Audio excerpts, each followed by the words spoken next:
everyone, and welcome back to another episode of the JYD Podcast. Unfortunately, it's not a good news story this week. I had an Ironman, and it didn't really go to plan, but we're going to dissect that a little bit on the podcast. I'm joined again by Tom Epton, who's been a bit of a regular on the show, and we're going to have a little chat about my race in Austria, how it went, what the plans are going forward, and also some of the other pro racing that went on this week, such as like the T100, Ironman Cairns, Boulder, and everything else. But first of all, how you feeling, Tom? How's it going in Font? It's really good, mate. It's lovely here. The weather's great. Don't sound too enthusiastic, mate. You sound like, are you under duress there? Has Amy got you? No, she's in England, mate. She's back home. She's back home. Oh, So I'm here with my mum actually. It's quite nice. Yeah, not quite the Joe and Ray Skipper double act, but it's all right. yeah, Haven't. got a professional chef with you? Yeah, exactly. Professional chef indeed. Having a good time. And it's yeah, it's really good. Yeah, my mum came out on the bike the other day while I did a run session as well. That was good fun. Don't often get that service because Amy's always training as well. So it's actually that was quite fun. Quite fun to have a mate having a water bottle when you're on a run on a hot day does make a difference. Oh, massive. Absolutely Yeah, massive. yeah. But yeah, no, it's good. How are you doing? All right, considering. I mean, obviously, didn't have a very good race yesterday, but just trying to trying to put it behind me, really, because at the end of the day, there's nothing you can change, is there? Really, it's like it's happened. You just got to kind of dust yourself off and try and move on, haven't you? And look ahead to what's next. It's not like there's if you can dwell on it as much as you want, but you can't change what's happened in the past, can you? You can only pick yourself up and move on. Yeah, it's just sports like that, isn't it? It is. I feel like with sport, you get used to a lot of depressing and upsetting moments where you question, is it worth it? And then just when you kind of feel like you're getting to the point where it's not worth it, you have something that goes amazingly well, and you forget about all the tough moments, and you're like, oh yes, that was amazing.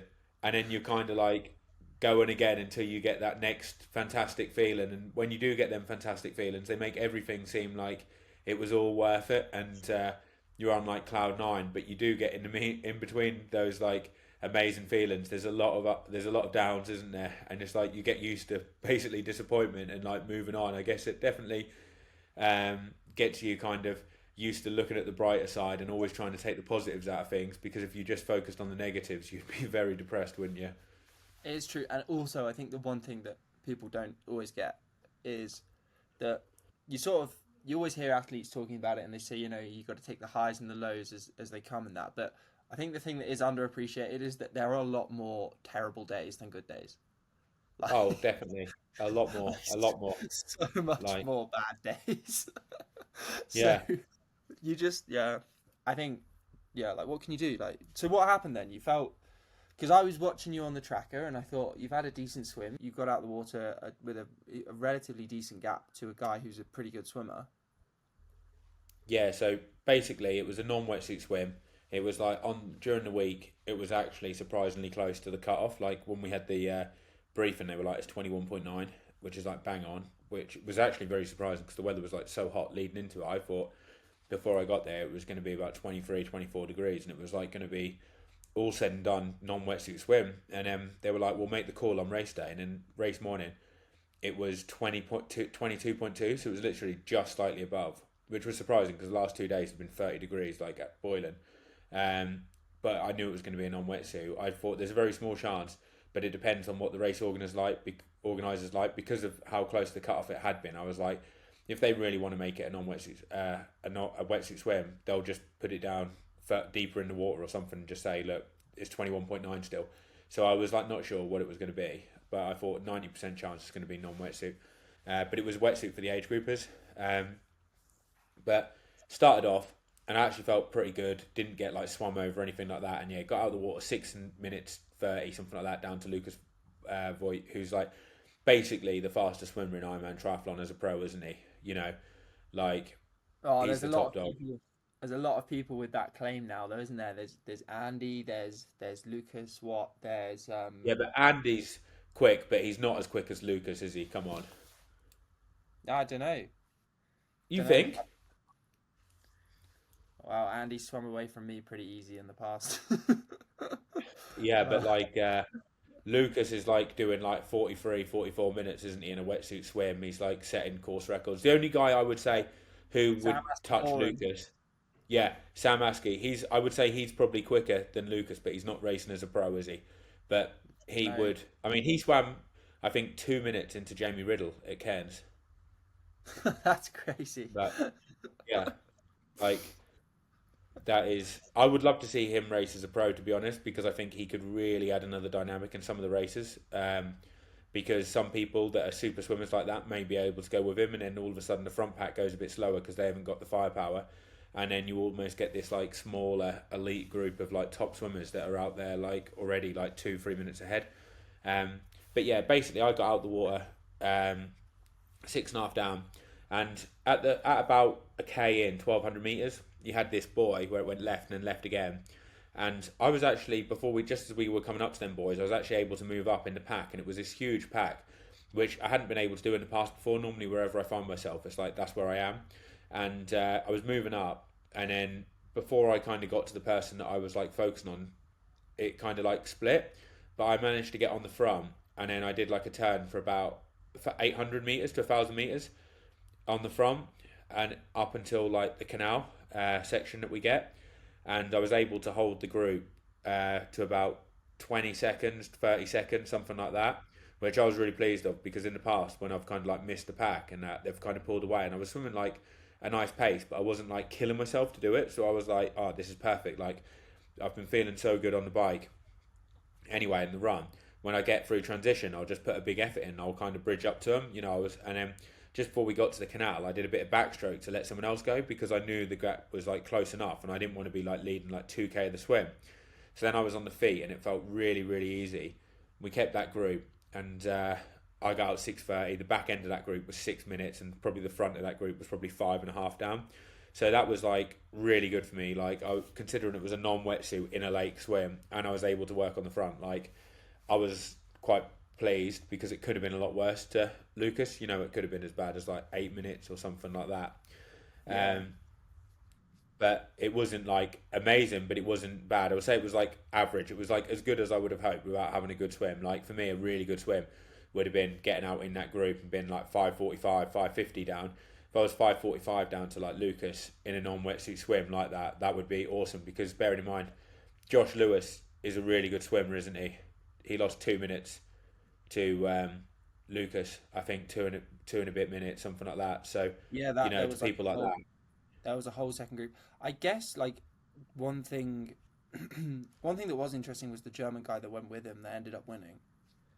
Um, Yeah, I mean, a few people managed to get out with him, which was surprising. Like, but I think maybe he hoped that a few people would come with him, because then he would have a pack. Because I don't really think you want to get out the water solo unless you're really strong on the bike and you're able to ride off from everyone, because you do want you want a bit of an alliance, don't you, with a few of you? Mate, Because otherwise you just of the top seven out the water, there were four DNFs. wow. That's that's crazy, isn't There it? was a there was a lot of DNFs in the race. There was a lot, like Clement Yeah, do DNF'd you as know? well.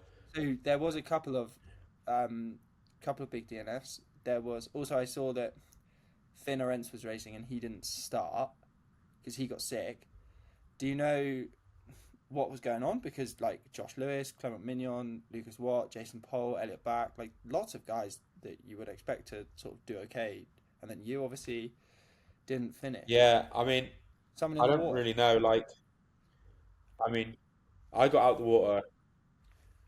So after I got out the water, when I got on the bike, I just felt terrible. Like absolutely, like I had nothing in my legs. You know that feeling what you get when you feel like the lactate building up. Because you, mate, It it's was like that, because you and cooked I yourself turning the chase pack round in the swim. no, I didn't know, because that's the thing. I didn't even feel like I was working that hard in the swim. Like um, when I did New Zealand, and I had, because I'd been out swimming before New Zealand, like for 6 weeks, where I had literally hadn't been in the water. Like I had from December to middle of January, I wasn't even able to swim because of an injury. So I only had like 5 weeks of swim training before New Zealand. And in that swim, I was swimming like hard, like basically as hard as I would want to swim in an Ironman swim, like without being like on the red line the whole way. And I got out, and I think my heart rate was like 150s, which is like pretty high for me. But it never really went down the rest of the bike and the run, Whereas in this one, I reckon if I had to guess what my heart rate was, I reckon it would have probably been 130s, something like that, maybe 140s at most. It was a good 15 beats lower. Pretty easy then. Like, it felt nice. If I had wanted to, I could have like really smashed it and tried to close the gap, but I didn't want to because I was so confident in my bike and run that, and because of what I learned in New Zealand was that once your heart rate gets to the mid 150s in an Ironman, unless you stop, it just doesn't come down the whole day. So it's like I wanted it to be a bit lower, so then when I did get on the bike, I could actually ride hard and not be stuck in the 150s the whole day, because I think that was ultimately in New Zealand, that probably cost me a bit of the win, was because my power had to be a bit lower just because I was like lacking the swim fitness. But anyway, I got on the bike in Austria. I literally had nothing. Like, my legs felt terrible, like really, like there was lactate, like I was doing like I don't know, like threshold reps, and you start to get that like burning point. It was like that every time I was riding, like probably 290 watts, 300 watts, like something. That's exactly like that is exactly what I had in Salou. It's exactly the same feeling. Really? Yeah. Really? Yeah, and I said to one of the guys eventually, after being in the group, I said, I'm stopping after the first lap. And he persuaded me and said... What did he say? He said, I said, I'll try and do what I can, mate. Like, I'll ride... I said, I'm going to stop after the first lap, so I'll get on the front. And I said, I'll do a bit of work and try and help you guys out. And he said, oh, mate, do another lap. Like, and if you feel good, you can do a bit more and, like, just see what you can do. And I thought, all right, I'll do another lap. Do you know what he thought? He thought, there's no way this guy's going to do the run if he feels like this, so we'll at least get 2 laps out of him. Well, yeah, he probably did, and I thought it was very, like, at that point, I thought it was going to be 100% no way I was going to do the run anyway. So I carried on, and I did a bit of work, not much to be honest, a very small amount, because I just felt absolutely shite. I ended up speaking to Guy Crawford at the back of the group, because honestly at that point I was like, fuck it, if I get like DQ'd, like I feel shit anyway. I said to him, how do you feel, mate? He said, I feel shit. I said, mate, if I could teleport myself to T2, I'd fucking teleport myself to T2. Because I was like halfway around the lap. I was like 135k in, I just wanted to fucking stop. But anyway, like, we carried on. And then it was weird because we got to the hill, and 2 guys who actually swam worse than me, I can't remember what his name was, British guy. I'd have to check. Zach, that's the guy. Yeah, I've stayed with him. Have you? Yeah, this year. I stayed with him this year in Pensacola in that race, in a race I didn't start because Amy got sick. Yeah, he's nice. He's a nice guy. Yeah, he had a great race, didn't he? Yeah, so he caught us on the hill, and my first impressions were, what the fuck happened to you in the swim, I'm thinking, because like, if you're riding that strong, I don't know how it's taking you this long to catch me, because I'm barely moving. But anyway, he kind of like pushed hard with another guy that he was with, a guy called Lars, I just saw in his number, so them 2 were there, and then I kind of went with him on the hill, because it was weird, I could like, for short bursts, it was like, I was able to go hard if I wanted to, but it just felt really shit, like not shit aerobically, but just like, your legs felt terrible, if you know what I mean. Like, normally when you're pushing hard, it's not like your legs feel shit. It's like aerobically, isn't it? You're working really hard and you're kind of like on the limit, but it feels like a good feeling. This just felt horrible. But anyway, I went with them, and then I ended up dropping the guys that I was with, which I did feel a bit bad, because like it was like I've like not really got the legs, and like they'd been doing like loads of the work, and I'm kind of thinking, oh, like that was a pretty bad move, but like whatever. Anyway, and then we're catching people on the way back into town. And I'm thinking, God. I'm like having a terrible ride.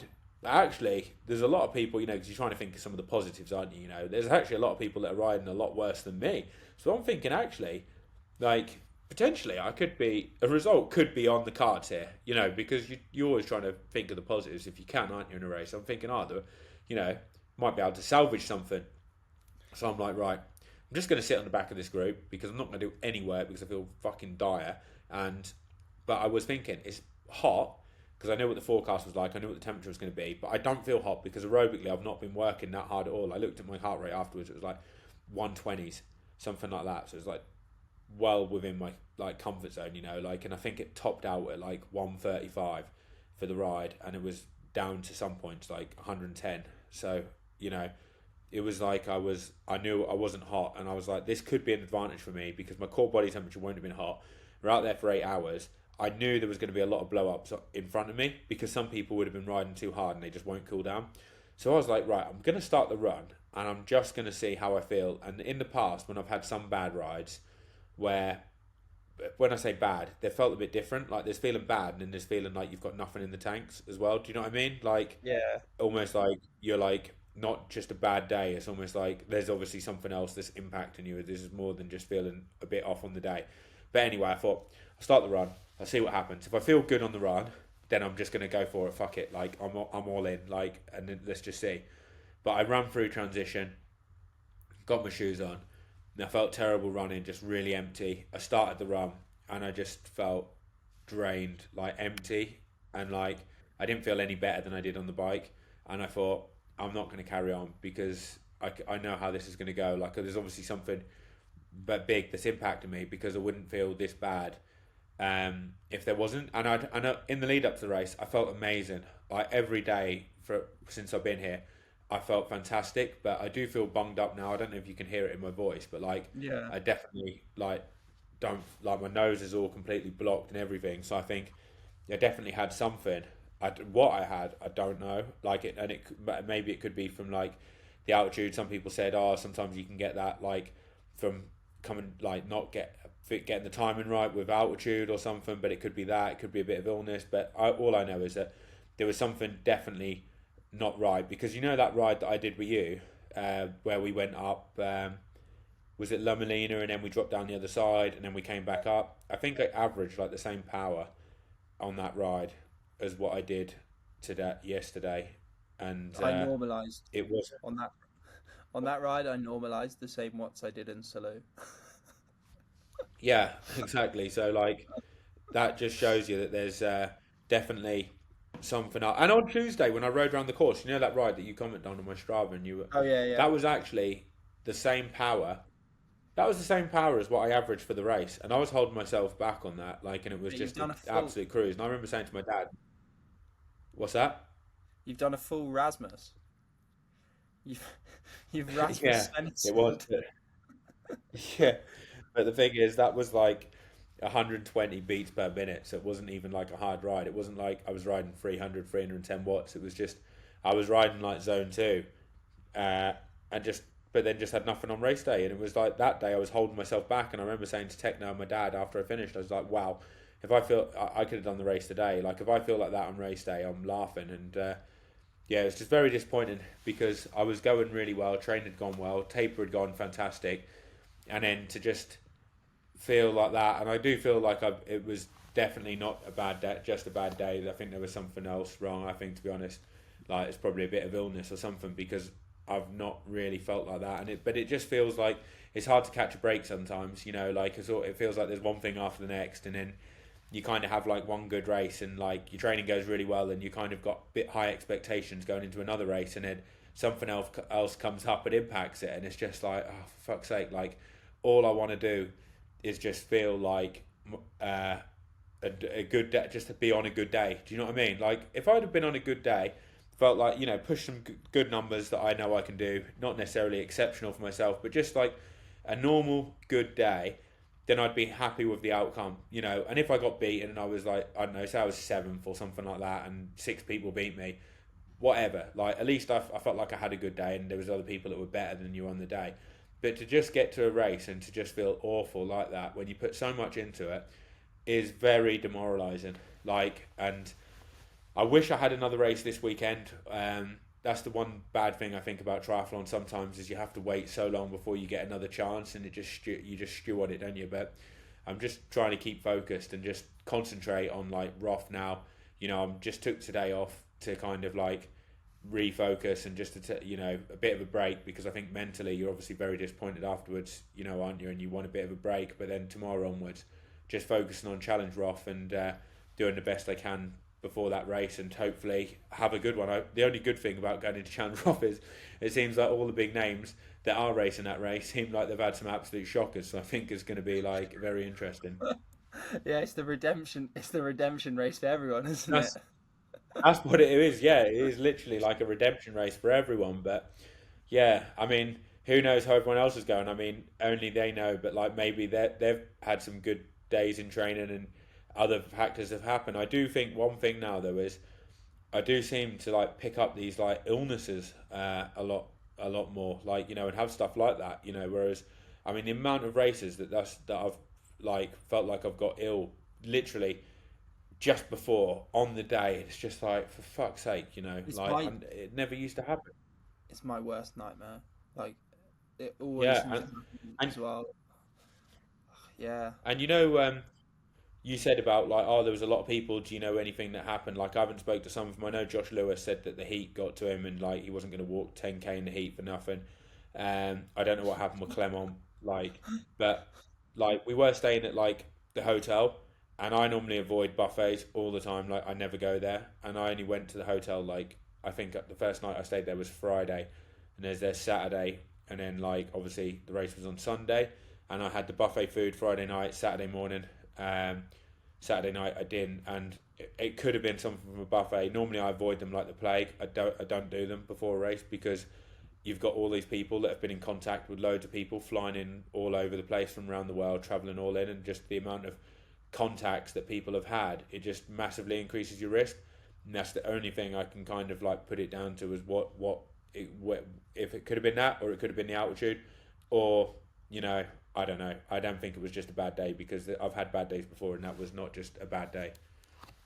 No, it was definitely not. Because like a bad day is like getting off the bike and feeling a bit crappy, and then doing like Yeah, 255, right?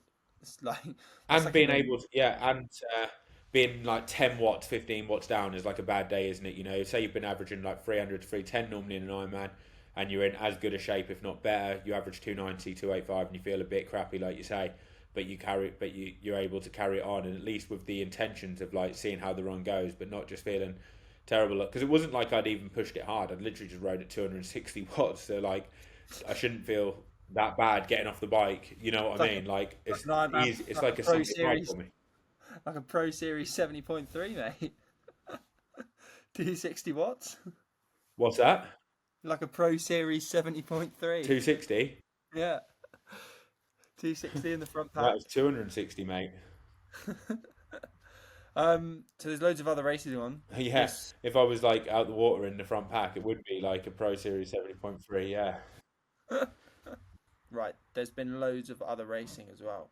There was 70.3 Pennsylvania. There was Ironman Cairns. Pennsylvania. Yeah, I don't know, mate, but it was on. There wasn't. That's There not was a Pro Series. That's not a pro race, though, was it?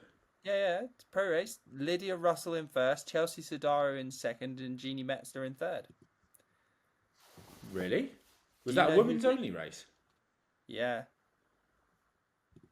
yeah, women's only race. Oh right. Because there was Oh the right. men's only race. Not. There was a men's only 70, well, men's pro men only race in Boulder on the 14th of June. So the same weekend. Oh right. I don't know why they don't just put the pro race in the same place. Like, It's because they want to save money, isn't it? But they want some pros at all the events because they think it attracts more media and stuff like that. And basically, you can just instead of giving away the same amount of money and having more exposure around one event, I think their thought process is we can get double the exposure for half the price if we have male only and female only races, basically. okay, yeah, I mean, That's what I think that that's how I think they if budget it. it makes sense, it does make sense. Yeah. Okay, right. Boulder was the first one. Sam Appleton won. I didn't realise Sam Appleton still won races. I thought he just came fifth. So that's pretty good. I'm pleased. I'm pleased to see someone like him win. Like to Didn't be fair, he? because like you say, Didn't in the Collins Cup a couple of years ago? Didn't he give you a bit of shit talking? That was quite. He's quite funny, isn't he? Sam Appleton. No, that was Jackson Laundry. Oh, it's Jack. I thought it was both of them. Just, no, it was Justin. That was Justin Metzler and Jackson Laundry. So I've just abused Sam Appleton for no reason. And then he might have gave me some abuse. If he did, I didn't see it. Oh no, he was talking about Sam Long. I remember he said Sam Long trains like Tarzan and races like Jane.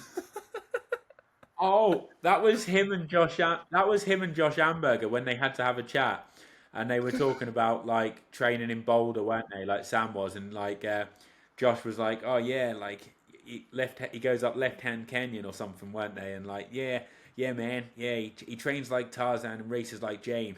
That's not age. But then Sam, either I remember him buying like, I remember him Sam Long buying a chainring after that, and it was something like a 60-tooth chainring that he was going to ride, or a 58, and he posted up on Instagram and said a chainring that Josh Amberger and Sam Appleton can only dream of pushing. Like, I liked it when Sam Long was like that, you know, when he was kind of giving it a bit and like getting stuck in. Like, can you remember the Bear Lake Brawl thing when he was like the strongest legs in triathlon, and everyone was like there was like that Ben Canute. Yeah, there's one man here who thinks he's gonna win. He says he's like the strongest legs in triathlon, and like and Sam's like, yeah, bring it on, boys. He smashed everyone, didn't he? At that He race. did, yeah. He was like absolutely drilling people. And then can you remember it went to like Challenge Daytona, and I think he was like biked up through the field and was like leading it at one point, you know, on the run. I think he might have been leading it. Like, there was him. Tom like him and Davis Tom was like having Davis. an absolute blinder. Yeah. Yeah, and Rudy Von Berg, and then like Alistair took off, didn't he, out a transition or something? But then his calves like played him up, and it looked like he was going to get. I think Magnus Ditlev actually got off the bike first, and like then cramped up as well. Then like Gustav got off the bike behind, ran through everyone. George Goodwin was up there. Matt Hansen, I think, ended up running up to like second or third. I can't remember what it was. I think George was like either second or third as well. Absolute brilliant race. That was probably the best PTO race so far. Like Vincent Louis was racing, wasn't he? Had everyone. Yeah, that was really. That's like a same as that like Ibiza 2023 race. I think was also kind of the same. It's like, you know, when you just get like a proper slugfest and you just get people like blowing up. It's kind of like Kona a little bit, like was this year with like Leon blowing up and Sam going out and blowing up and Magnus blowing up and then coming back. Like, those are such good races to watch. And Oh, they are. I was in Ibiza when it happened, like watching that race as it unfolded, and it was absolutely awesome. Like, it looked like Alistair had it sewn up at one point, and then he like obviously faded, and then like Max Newman had the lead, and then the gap was coming down to Christian, and then it like held at like 30 or 40 seconds for ages, and you're like, oh, who's gonna get this? Like, you literally didn't even know until like 2k to go, 3k to go. Like, even on the last lap, you weren't even sure, and it was like where I was watching it. It was like you'd see Max Newman go around the corner, and then you'd see Christian coming up to where you were, and it was like literally like that close. I mean, it was like 150 meters between them. Like, Christian would have been able to see him for loads of the lap but for like literally 9k just trying to close him. Max looked like he was like, they both looked like they were on the limit, and you're like, fuck, is one of them going to blow up? Like, who's going to be able to hold this on? Like, and you know, like, Christian's a bit of a tank, like, with what he's like, but you're like, is Max going to be able to pull it out the bag? And it was an absolute awesome one. That's one thing I think the PTO was fucked up on, or the T100, whatever you want to call it. 20 people in the race is so fucking naff compared to like the 50 people they had, or 40 people at these other PTO events, where it used to be proper good racing for a big prize pot where everyone wanted to smash it until the end. Yeah, definitely. They're not the same anymore. They're just not as good. Did you watch Vancouver? Yeah, I watched the men's race, but I couldn't really watch the women's race because I had to get to bed before the Ironman. Like, I flipping hate getting up for an Ironman. It's like 4:30 wake up, and you're like, Jesus, like, this is pretty grim. It's like, is this an early morning, or is this like a late night wake up? I don't even know. But I watched the men's race. I thought was actually, yeah, the men's race was good, wasn't it? Until like Yellow Gaines basically caught them, and then it was kind of like the writing was on the wall, you know. You could kind of tell he was going to win, but then I guess like the problem what I find is like there's just not enough people to fill in the gaps and to really be close to everyone. Whereas if they had like another 30 people in the race, I feel like the podium positions as well, like the second to fifth places, would be really hard fought, because it would be like probably 7 or 8 people fighting for 2 or 3 spots where there would be some really good battles. Whereas the way they've got it now, I kind of feel there's just not really that many battles. Like once you get like kind of like halfway into the run, it's kind of like you know what's happening. You know, it's just all right. I just kind of feel like you need some more people to kind of who are behind it getting out the water that are able to bridge up to the front. Because when you're watching 4 people ride away in a race, it's pretty flipping boring, isn't it? You want some drama, some people coming from behind, someone breaking off the front who's not as good a runner, but can he hold on? Whereas like you're watching 4 people break away. Out of those 4 at the front, you know Martin Van Riel's probably going to win if it comes down to them. They haven't got much of a gap on Yellow Gaines, so he's going to probably catch them as well. And then it's going to be between Martin and Yellow as to who wins, and it's kind of like same script, different story. It has become really formulaic, hasn't it? Like it does feel like at this point the same. Yeah, I mean it's because every race. Because if you have the same people in every race, you're not going to get much of a different story, are you? Rico's going to swim at the front. He's going to try and bike off the front. Martin Van Riel and Yellow Gaines are going to try and keep as close to the front as they can, and then they're going to try and win it on the run. And then there's people like Carl Smith, Mika New, and that who are kind of going to be at the front. They're not going to be able to bike off the front like a Rico. They're going to run well, but they're not going to run as well as Martin Van Riel or Yellow Gaines. And it's kind of like you're getting the same story. There's no other people, because it's all contracted. You're getting the same athletes go to every race, and you're going to get the same thing. The same with the women's racing. You're going to get Taylor Knibb swim at the front. She's going to bike probably into everyone. Obviously Jessica Learmonth managed to go with her, which fair play. But then she ran away from Jess, and the other girls are too far behind to catch them. And it's like, other than some races where Julie Deron is able to run her down, it's pretty much going to be the Taylor Knibb show with maybe a special guest who comes into it like Julie Deron did in San Fran. But they need to have the races as individual championship races like the classics in cycling. I mean, we've been banging on the same drum, mate, haven't we, the whole time? Because you keep the same 20 athletes and then expect a different style of racing. It's just not going to happen. Like, it's what did Einstein say? Didn't he say, like, to do the same thing over and over again and expect a different result is the true definition of insanity or something? Like, wasn't that his saying, or madness? And it's like, that's what we're getting with triathlon, with these races, just the same. Yeah, he did say that, mate, but it was a rejection of quantum mechanics, which was a theory that was just introduced at the time, which he obviously then turned out to be wrong about. But yeah, it's So you're saying that we could be wrong? We could be wrong about the T100. Yeah, it could turn out to be. I just want them to get rid of the tramp. What I want with the T100 is them to just bin off the contracts, and I just want them to have big prize pots like they did before. Top 40 people get in automatically on rankings. If you're not in the top 40 and if you're in the top 40 and you don't want to do it, it just rolls down until they fill it up. And then they have 10 wildcard spots that they can give to like hitters who want to do it, who are like, you know, some of like the top ITU athletes, or someone who's only done like one non-draft race but has shown like good potential to like mix it up, you know? Like that's just what I want to see. I want to see like really good individual races. I don't care about this season-long narrative, what they go on about. I just want to watch individual awesome races like you get in cycling. What do you think the best number of guys on the start line is? Because I think it's 50. 60. Yeah. 50 or 60. Yeah, like I honestly don't see how there's really much of a negative between having more of them in there. Like, the only negative that comes with the organisers is basically... I think the thing that they say is that it means that the audience won't like know who they are. But I don't know who bollocks. Like, we all knew who the top guys are. Yeah, like you don't know who, like there's like 80% of the World Tour peloton you wouldn't even recognise if you walked past in the supermarket, right? No, exactly. I wouldn't know who they are. And the thing is, I watch Diamond League running races. I love watching track and field. I haven't got a flipping clue who half these Africans are that run in the 5K. 3K. But when you see them running like close to world record, they're going out at 2:31K pace.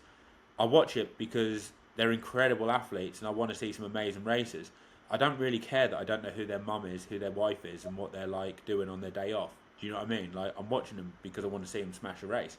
I Yeah, want to that's watch the actually T100 races that's because I another want to see thing. a fucking awesome race. The mid-race interviews with family members have to stop. They're terrible. Like, can you imagine watching a Formula One race or watching the final stage of the Tour de France and they just find Jonas Vingegaard's mum and they're like, "How do you think he's doing?" Like, it's awful. I Yeah. don't want to see it. Oh, mate, it's like, It's rubbish. yeah. I just want to see decent racing, to be honest. It's all I want to see. I just want to see loads of hitters. I want to see wild cards. Like, I want to see like Christian be able to turn up to a race. I want to see Magnus turn up to a race. Obviously, some of these guys don't want to commit to the whole season. But like, I'm sure if a race fitted into their schedule and it had decent money, you know, they could win. If they won it, they bagged 100K plus bonuses from sponsors. You know, they could like potentially walk away with like 150 to 200K, something like that. They're going to turn up to them. Well, And like, I just want to they see will. the top guys racing the races. In 2023, What's that? they were the best fields.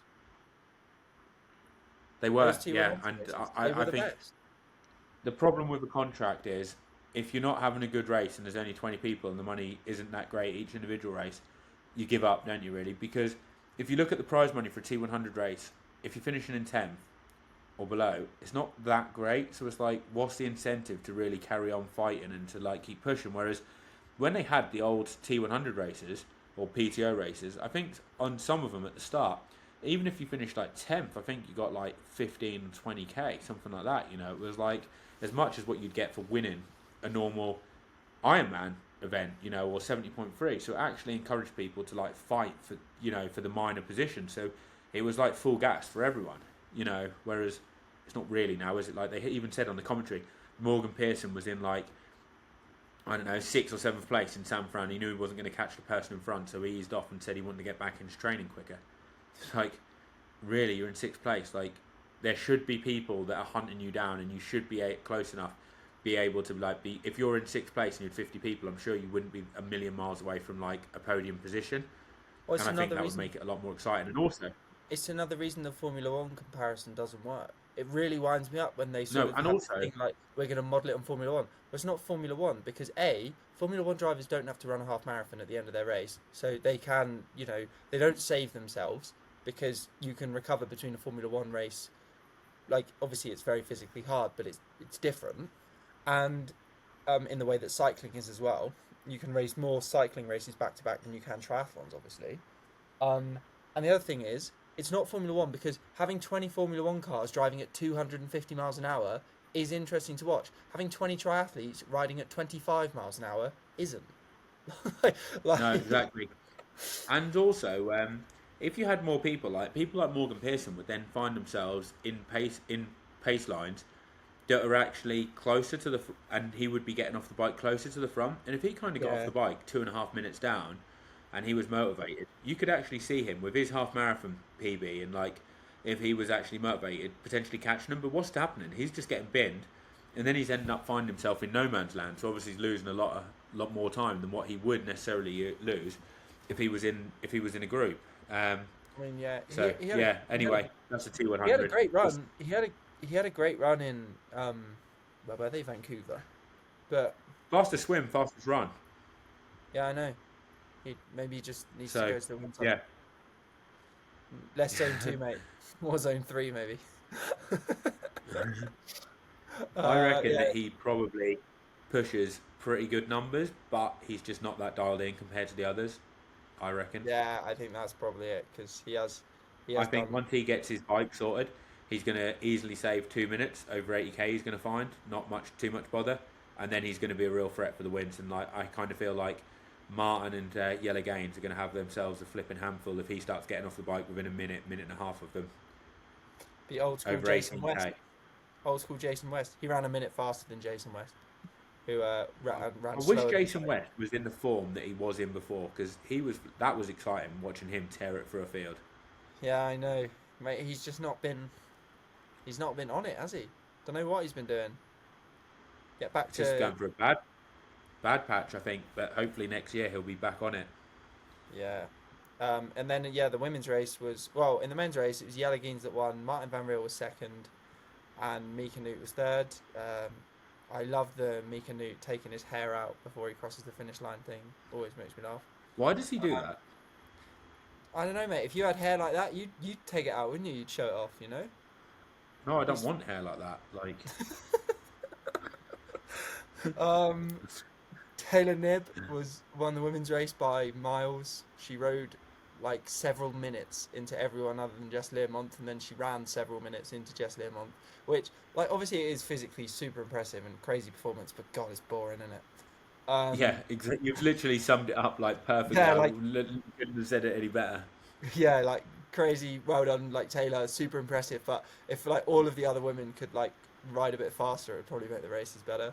Fair play to Jess Learmonth for going with her, because I do think Taylor Knibb does this thing where she rides the first 20k really, really hard and then backs off.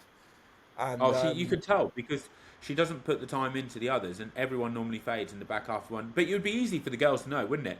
Because they could just run their power files through your software, couldn't they? My Windsock, see how their like power, like see how their kind of times dropped off or whatever, and their power, and then they could look at how much time they're losing to Taylor Knibb, and they'd get an idea of how much time how much power she's probably dropping off in the second half, wouldn't they?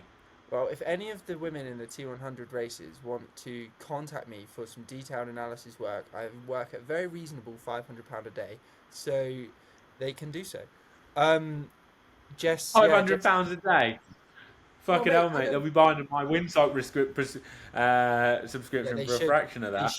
They should. It's £20 a year. They should definitely buy my Windsock subscription, as should everybody else that's listening to this, and they should also sign up to the running algorithm while they're there for their running training plans. But Julie Derrin, yeah, she was second. She had a good run. Julie Derrin ran faster than Panagiotis Bitardos, so that's crazy. Jess Learmonth was third. One thing I would say about Bitardos, don't you think though with Bitardos that the normal Ironman 70.3 result races, this shows for me, to be honest, how much easier it is at 10 metres compared to 20, because at 10 metres you can sit in a pace line, like we've always said and mocked it, for like hardly any power, whereas when he's in and then he would run fantastically well, because obviously he's just riding like probably high end zone 2 in this normal 70.3, he gets off the bike and you can probably run within 2 minutes of your 70.3 or your half marathon PB if you're not really having to ride that hard. But then when you get to 20 metre draft zone, it's a different kettle of fish really, isn't it? Like, you save a bit, but like not that much, do you? If someone's kind of putting in a huge surge, they're going to drop you. And then once the elastic goes and they're at 40 metres, that's it, you're not going to get anything. So then he's having to ride hard to limit his losses, and then you get off the bike and you're kind of like a bit shit-canned, aren't you? Then you're like struggling to run, anywhere near what you would do in a half marathon. He's getting absolutely cooked on the bike in these races, isn't he? Something weird about the results, right? I just had a look. Martin Van Riel apparently did T1 1 minute faster than everyone else, which I don't think happened because I was watching it. Well, I just don't think that actually happened. So there's something wrong with the T100's timing as well, which is always nice. I mean, I'm sure they got the finish line time right, so it's probably fine. Yeah, that's an interesting thing to notice. That's clearly wrong on their website. The other races that were on this weekend after the T100, Ironman Austria, which a German guy who I had never heard of won, and Finn Gross Fries. Yeah, I'd not really heard of him, and like if you have a look at his like how he obviously paced the bike, he must have taken the first lap pretty easy, because I looked at it and it was like 4 seconds faster than what I did on the first lap, and in the second lap he must have absolutely lit it up because he did the second lap in 5.5 minutes, something like that, quicker, or 5.5 to 6 minutes quicker than his first lap. So basically the second lap he just like put his foot down, and that was where he really put everyone under a lot of pressure, it looks like, got a race winning margin, and then basically just held it on to the finish, didn't he? Like, lost a few minutes to Michael Weiss, who was second on the run, but he probably nursed it home in the last 10-15k, knowing that as long as he didn't do anything stupid, he was going to win. Yeah, no, he had a really great race, didn't he? It was like super mature way to race the bike as well. It was a sprint finish for second place as well. Fuck that. in an Ironman. Sprint finish for second. Would Oh, you no. fancy a sprint finish at the end of an No, mate, Ironman? I just take third. I've got a job, so I'll be alright. I'll just take the loss in money. Would you? You just wouldn't get stuck in.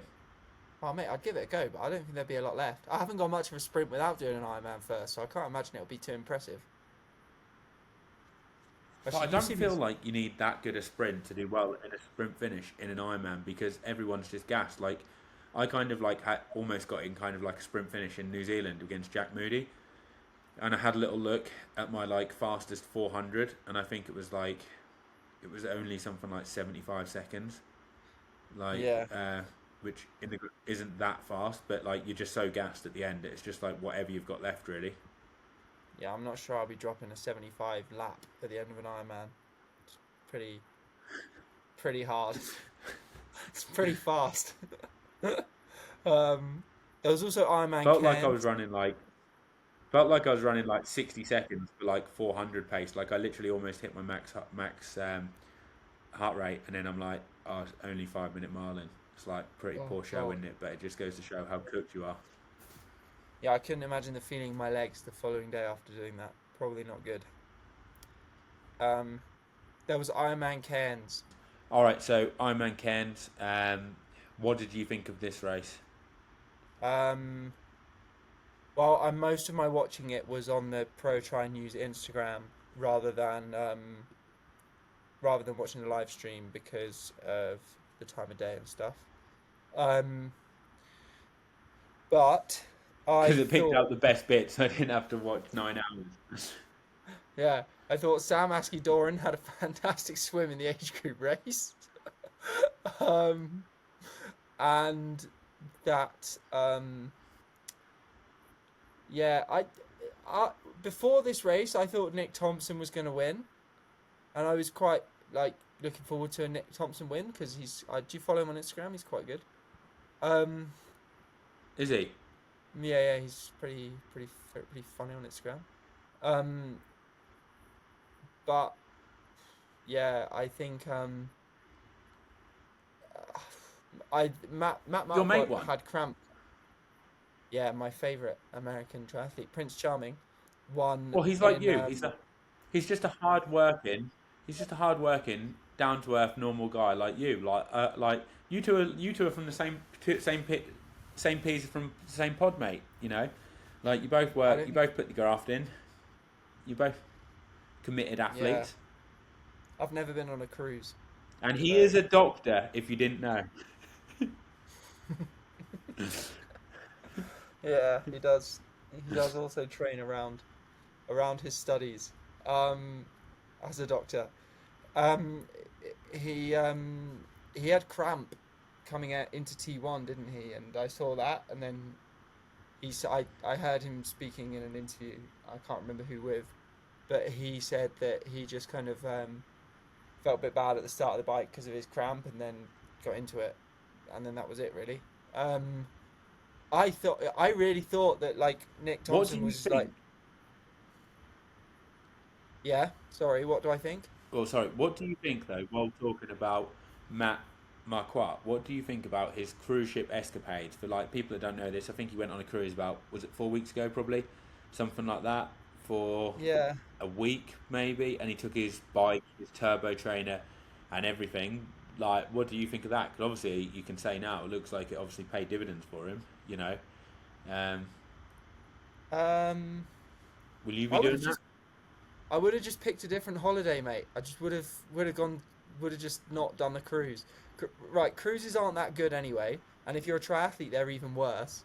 But I would just have not gone on a cruise. You know, I'd have just gone somewhere to the beach. So I kind of feel like for me, if I go on a holiday, I don't want the stress of like having to like train like that, because it's not really a proper holiday. It's almost like a shit training camp or a shit holiday. It's like a mixture of both. Like if you want to go on like a proper holiday, you want to relax, don't you? And it's like you want to get away from your job. It's like, you know, I don't know, someone who's working in IT, isn't it? They go on holiday and they're working a 25, 30 hour week still on holiday. It's like, is it really a holiday? You know, I'd kind of like to plan a holiday in like the off season or mid season break and actually enjoy the holiday properly, or go on a training camp and go somewhere nice and actually like just where it's nice scenery, but you're actually training and still trying to take in the nice scenery and like the vibe wherever you are. You know, if it's in the mountains or somewhere like that or at altitude. You know, I don't really like doing there's one there's thing plenty of places. half-hearted. There's plenty of places where you can go and have like a nice holiday and also do some training as well. Like, do you know what I mean? Like if you, because obviously he was like going away with his girlfriend or something, I think. Yeah, I mean, I wouldn't have gone on a cruise, wouldn't have picked a cruise myself, mate. But I mean, it worked for him, didn't it? The swimming on the cruise ship tied to the stairs like a mentalist worked okay. So, I guess. Yeah, I It's don't know. like I his don't know if best ever race because he would have done the. It's like his best ever race. That. It's his best result, but I don't know. What It's race has he definitely done his best. better? I reckon that Texas race that Thomas Rodriguez won was probably a better race, but I don't think he just wasn't quite ready in the run then, back then. You think that was a better race, but you think he swam with Riddle in a rough sea swim, which is like pretty impressive. Like you saw what Riddle was like in South Africa, and he was like obviously taking it out hard. Then he managed to bike like pretty. What's that? I've raced Jamie Riddle in Aquathon World Champs in 2022, mate, and I beat him. He DNF'd. I finished. How? So. What? Where were you both after the swim? Like, how did your swim compare to his? Yeah, mine was worse than his. I can't remember. Much or not? I got out to like he got out behind Mark DeVay, but I got out like I don't know, like a minute back from DeVay. So like it wasn't a massive gap in a 1,000-meter swim though. So it's shorter than a middle distance, or shorter than an Ironman. Flipping it. So you put a minute into you in 1,000 meters. Yeah, but it was like, well, you know, it's like those world triathlon swims, mate. It's like 100 people. Well, there's loads of people on the start line. So the juniors, the under 23, and the seniors, were all in the same race. So it was just a punch up. You know them swims. Do you think one of the main reasons why they set you up so well for like 70.3 in Ironman racing is because you have to go out full gas to that first buoy, because you just learn that if you don't, you get completely screwed, and that just gets you always when you do the 70.3 as an Ironman in a great position after 200 meters, because you're so naturally used to it, like second instinct almost, that you're like, oh right, God, I'm actually near the front now, right, I'm just going to move in. Whereas in like the short distance, you think like it's full gas, and then you're like, oh, I need to keep this up. We're still like fighting, and you're just basically fighting the whole way through. So it's like you're just so naturally used to just going into the red at the start of the swim that you just don't think anything of it in a non-draft race. And then obviously you haven't got that competition in the swim, that because you do go out hard, you just find yourself in a great position, and then you're able to like make the front pack without really thinking too much about it.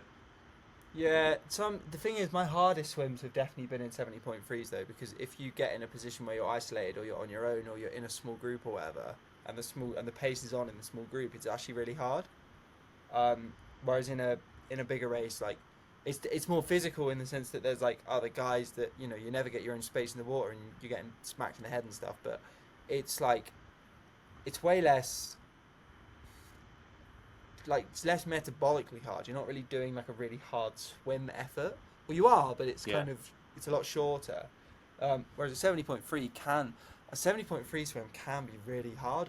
They're weird though, because you get like the full range. You get some days you're like doing backstroke and you know, it's super easy and you're in the front group and you're just floating around, and then you get other days where it's like a full on boxing match and you're all going full gas the whole way around. So yeah, I don't know. It's definitely like, it definitely improves your open water skills and like knowing where you are in the group and your positioning and all that stuff. But yeah, I mean, but I don't know if it helps more than 70.3 racing, because you do learn those skills as well. And there's lots of guys in 70.3 that are good swimmers that never did short course, like Matt Marquardt, who I don't think has ever raced a world triathlon race in his life. So I guess the thing is though, when you do short course, you get loads of opportunities to race, don't you? Because in the summer, like for you, like when you were like doing the Grand Prix races, you must have been doing them quite a lot. So you just get so many opportunities, don't you? That like you get to Yeah, well, practice it loads more. there's just so many races. Like even in, and obviously when the race is like an hour long, you can do way more than you can do in like I find it takes me so long to get to like recover from a 70.3. Like in like October this year, I've got on my calendar to do like two 70.3s one weekend after the other, and I'm like worried about it now. So, um, yeah, I don't know. Yeah, did you watch the race? Did you wait? Was it on? Um, I couldn't really watch it all because obviously I was getting ready for the Ironman, but then I did kind of like have a little look back afterwards and like look at the results. And obviously, I saw Matt cramping up big time through transition, and then he started off slow on the bike. But then, like you said, he just got into it. He obviously put his head down, smashed it, and then managed to win on the run. I don't really think there was much more to talk about. Like Jamie Riddle was leading for a long period of time, and then he got caught by Nick Thompson. Then on the run, or no, and then before the end of the bike, got caught by Matt and Ben Hill. I actually raced Tell you against that what, Ben Hill in New Zealand. Nick Thompson's bike leg was pretty outrageous in Yeah, comparison to everyone else, at least. He put 20 minutes into Matt Hansen, who then put yeah, Matt Hansen. who then put I 15 don't. back into him on the run. Yeah, Matt I Hansen don't had a good really run. know. That was an amazing run for him, but I kind of feel like he must have gone way too easy on the bike, and needs to just put himself into the red a bit, because I did Cairns last year and I biked a 410, I think, or 409, something like that, which would have been like 21 minutes quicker, and I had an alright ride. I know the conditions might vary from time to time, like it could have been quicker, it could have been slower, like, but realistically it's not going to be much more than 2 minutes different, is it? When you look at races, like, we had a little bit of wind last year, they probably had a little bit of wind this year, so say it was like within 2 minutes, that would have been like 18 minutes different, and I think my power was like, I was on the SRM then, that is read a lot lower than my normal one, and so about 15 watts lower, so I think I would have probably averaged about 295 watts. So not a great ride, but not a bad ride, like an alright ride, and it was like quite an even pace, so I paced it. So I kind of feel, and that would have been like 20 minutes quicker than what Matt did. And say, all right, let's give him the benefit of the doubt and say my year was 4 minutes faster. That would have been 17 minutes different, so 409, he'd 430 something. I just feel like, what's that, 17 minutes? Like 50 watts? Something like that? Different? Yeah, maybe he just needs to For me. pedal harder. Well, yeah, that's what I mean. Like, I kind of feel like he's a better cyclist than that. He can ride harder. We've seen how he does in 70.3s. I kind of feel like he just needs to put himself in the hurt locker, put himself in the red, fight to keep with groups when he's going to get dropped, on some of the like bits where it feels hard, and just, if he stays with some groups that are like riding 10 minutes quicker, and he just has to ride a little bit harder at certain points, he's then in the mix to actually be a real threat for the win, and he can do that. I'm sure he can ride a bit harder than that. He's not a 430 rider on the Cairns course. Like, I mean, I he's a don't know if great. something happened to him on the bike, or if he like had a mechanical or anything, but like, he's definitely a better rider than that. And I kind of feel like in a lot of races, and especially in the full distance, he's let himself get out of contention when he could stick in there. He rode a 420 and then ran a 235 instead. He's on the podium, right? What's So that? Yeah, exactly. Yeah, yeah, I don't know. Maybe he was on in the red, mate, the whole way around. I don't know. Did you watch? but Did you watch like, the?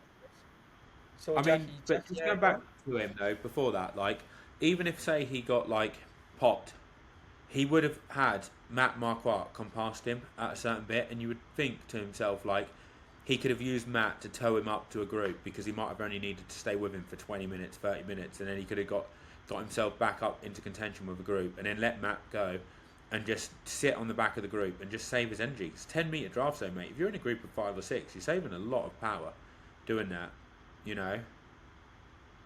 Yeah. No, I definitely agree. Yeah, maybe he'll listen to this, mate, and change his tactics. That's all I could say. He should. Matt, if you're Yeah, listening,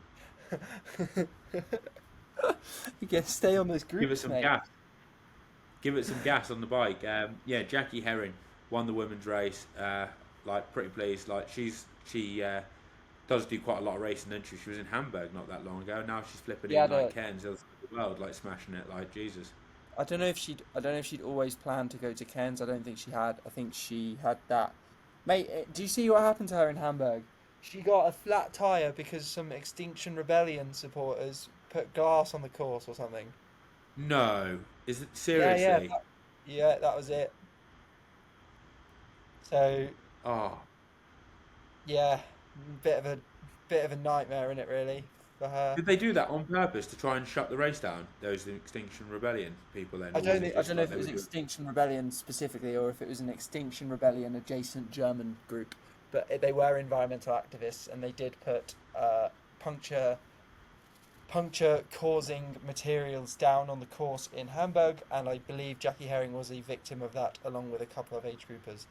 And Ah, yeah, I don't think Jackie Herring would have been super pleased about that. my You dad's could, brother is the artist for one of those, like that Extinction Rebellion or Just Stop Oil people. he's an artist for them. Like, yeah, like literally goes to the things and flipping draws them all, like wreaking havoc and stuff. That's crazy. Like and like donate some money towards it as well. That's not. Well, I mean, like I'm generally sympathetic towards stopping climate change, but I'm just not sure that putting glass down on an Ironman I course don't is a know why he smart does thing. it.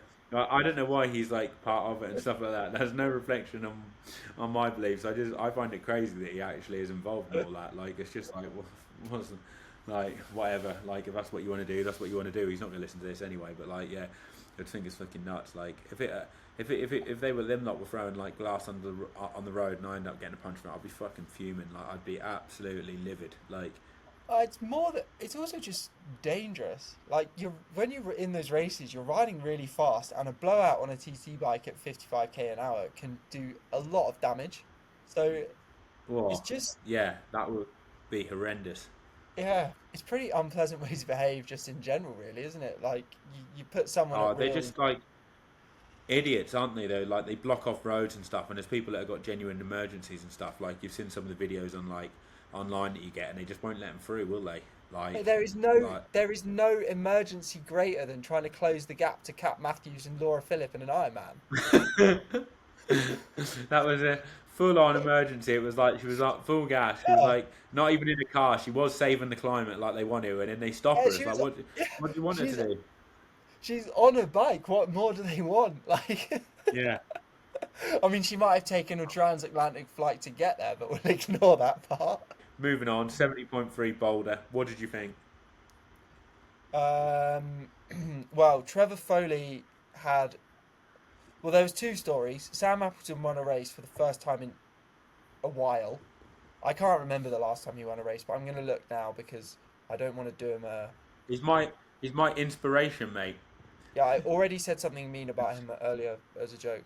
Ironman Australia. He actually won Ironman Australia last year, so that's Oh, pretty there you go, man. Like you're hating offensive. on a guy that wins on a yearly basis, mate. Like, No, but even before then it had then been 2022 when he won 70.3 Geelong. Right, but what he did was he I won a just got North a message American. from I just got a message from Atbo, and he's just told me to ask you what was the last race that you won. The Reading Triathlon 2022. Um, Yeah. um, What he said? What colour are your medals on your mantelpiece? their finishes I only do medals. gold. I don't do silvers and bronze. Yeah, he won. And he was pretty solid all day. He had the like third fastest swim, second fastest bike, and fourth fastest run. So pretty, pretty good way to win. Um, who had the The most fastest? Oh, impressive thing about that for him is actually having a bike that's the second fastest bike because that's normally where he's lost it in the past. So if he's actually riding like that, that bodes really well for him. yeah, that course in Boulder's quite an interesting one. I mean, it's those roads that they all ride on, right? It's like the same loop they all do all the time. But Yeah. I guess it's one of those things where if you sort of really know the roads, and obviously he lives there, doesn't he? And you sort of really know how to ride the roads, it probably helps. Then Colin Such, how do you say his name? I think it's Such, but I I don't don't know, know if that's Souk or something. I think it's like yeah. silent, like Z in it or something. I don't know. A young lad, isn't he? Basically, a young He's young. American lad. he's just left the Jackson. He had a good result in St George, and then he left Jackson Laundry's team to go out on his own, and he's backed it up with a second place. So, obviously backed himself. Kevin McDowell in third, who, to be honest, I haven't heard anything from since Tokyo, so it's nice that he's still racing.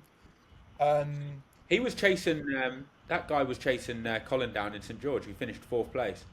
Oh, yeah. Well, he's a great runner, Kevin McDowell. He always kind of has been. Hang on, right. Kevin McDowell got out the front, like in the front group in the swim, and then lost 7 minutes on the bike to Colin Such and 5 minutes to Sam Appleton. Wow. So he just needs to pet him harder. I'll sponsor him to come on the team skipper team, the Junkyard Dogs. Colin, I can offer you a couple of gels, a few drink bottles, and a second-hand argon. I didn't know that was on. That's a good offer. Why have I not received that offer?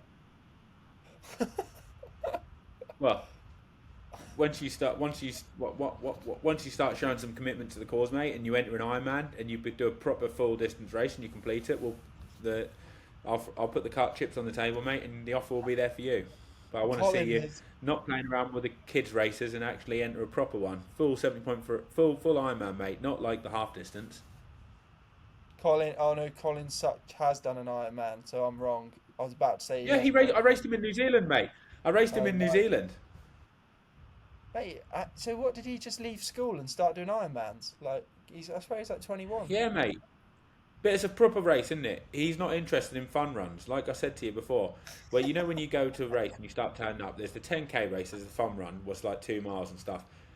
He wants to do the proper full distance races. He wants to get in and do the full thing. He doesn't want to do a fun run. Like a 70.3, yeah, that's great. You're halfway there. Well done. You keep going, son. You'll be there doing an Ironman soon. That's what it is, isn't it? Like. All right. When I get back to after I do that race in Austria next weekend, I'm going back to England. So I'll try. What do you do, right? When you're at school, you do your GCSEs, don't you? Before you do your GCSEs, the year before you do your mocks, don't you? Where you have a little practice run. That's your 70.3, mate. You have a little practice. You practice the swim. You practice the bike. You do a half distance run. We'll do a half marathon. Next year, you'll be good enough that you can finish it off with a full marathon. Once you've done a marathon, once you've done the Ironman, it's all right. You can go back and do the fun runs and the kids races if you want to, because you've ticked it off. You've proved that you're a man, that you can do it. That you're the real deal. You can go around, but you can't just stick around doing fun runs and think that you're like Billy Big Bollocks, can you? So I do an Ironman and I get a second-hand Argon 18 and a JYD triathlon. Mate, when you do an Ironman, I'll give you a few gels and I'll give you a couple of old bottles and stuff like that, and then Argon 18, and shake your hand and I'll say, "Welcome to the club, mate. You deserve that. Keep it up." I quite like those Sturka gels you had. They were good. Exactly. I'll even give you a Rice Krispie bar, mate, and chuck that in as well. Oh, okay. Amy's been making those recently. They're pretty nice. Who else was in that race? Connor Weaver ran the fastest run, and he has basically been around for the last couple of years, right? I don't know if you know anything about this guy, but he's like a really fast, classic American collegiate runner. Starts triathlon, a bit like Mark Dubrick, but without the swim credentials. And he's been doing basically just been setting the fastest run 20 minutes back in every race last year, but now he's setting the fastest run 10 minutes back. So next year he'll probably be quite good. It's probably someone worth watching. So someone to watch now. Yeah, definitely. Like, he does seem to genuinely be improving on the swim and the bike as well. Like, he's definitely getting better at both, which is quite interesting. And also, there was a lot. Don't know. Did you notice anything else about any of that, like that race? Everyone else? Not really. And I've just seen how long we've been recording for, and it's been like an hour and a quarter. So I think we'll just wrap it up there, mate. And I didn't realise it was quite so long as that. But yeah, no, we'll wrap it up there. Like, we've basically covered the main things. Also gone a bit off topic. I have with Greta Thunberg, but that's what I'm like. It's hard for me to keep on topic. But yeah, Roth next for me. What's next for you? I'm doing a challenge race in Austria the weekend before Roth. Wait, when do you get to Roth? I don't know. I haven't booked anything yet. Why? Do you fancy coming? You can hand No, you can support me if you wanted to, because you can actually get people to hand you bottles and stuff like that and come around the run course and give you bottles out at aid stations. mate, I've got to be back. I've got to be back in England on the 4th. Mate, So I've you got. got to be back for anything. You're like literally work anywhere you want. You're remote. You're your own boss. I know. Well, I'm not my own boss, mate, because Amy's racing on the 5th, so I've got to be back for that. Ah, I was going to say Um, you could have experienced a proper race and seen what it's like to be out there for 8 hours. well, I was so tempted to do Roth. Like, I'm there anyway. Well, come and do it. I'll get you an entry. We'll speak to Belinda. We will sort it out, mate. Tim will sort it out and get you in there. Oh, You could be like my domestique. Even if you just wanted to do the swim, like just tow me round. Like literally, I'll start next year. You just swim at a nice pace, like what basically I'm, feels like 118 per 100, something like that, and I'll just sit on your feet and you just tow me round. no, I'm going out, mate. If I'm doing Roth, I'm I going would out pay full good gas. money for I'm, that. I would I'm, pay for good money for that. I will pay your expenses. You won't spend a penny while you're there. You just need to tow me around the swim, mate. oh, I can't, mate. I can't. I'd be. And if you've got it in the locker, just ride a really solid first 60 minutes of the bike. Just like flipping ride hard and just like set a real solid pace all the way to the top of the first climb, and you can just cruise up and do whatever you want. But if you've got it in you, you can carry on for another hour. Mate, I And can't. I can't. I can't take. I'd be damaging my credibility, mate. I can't get out of the water with you. I've ruined the brand. you've ruined your brand longer time before that, mate. Like you'll be on a Well, you're on a paid role there, mate. You're like a teammate. You know, it's like cycling, isn't it? You're doing a lead out for me. I don't know, but like, yeah. Do you think people would be suspicious when it would be like that? Lydia Dant and her coach in Ironman in Ironman Lanzarote last year. Mate, at the end of the day, if we're both racing in the pro field and you do it, we're not breaking any rules. If you just happen to be swimming 118 pace and I end up swimming on your feet, there is absolutely nothing wrong with that. No, it's true. It's true. That is. It'd be like sub 7 all over again. But instead of Dan Bigham and Alex Dowsett on the bike, you'll have me for an hour and then I'll blow up. A pro- It's not quite the same, All right. is it? Anyway, No. I'll see you in. Yeah, I'll see you in a bit. We'll chat soon. See you later, mate. Bye.